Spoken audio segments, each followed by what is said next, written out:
Hello everyone, in this video I'll show you how to make a long drop shadow in Photoshop step by step. See this text, I already alignment middle, then press Ctrl Z, duplicate layer, double click text color black, click OK, then press Ctrl T, down arrow key, right arrow key, then click OK.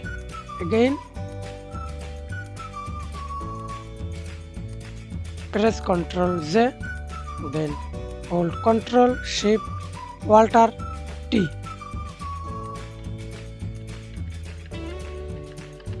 Multiple click T, then hold Ctrl Shift Alt T.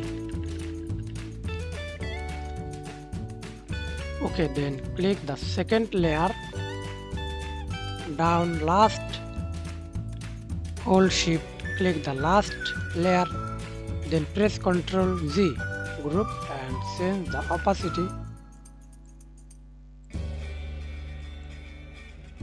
Okay, thanks for watching video. Please like, comment, share and subscribe to my channel.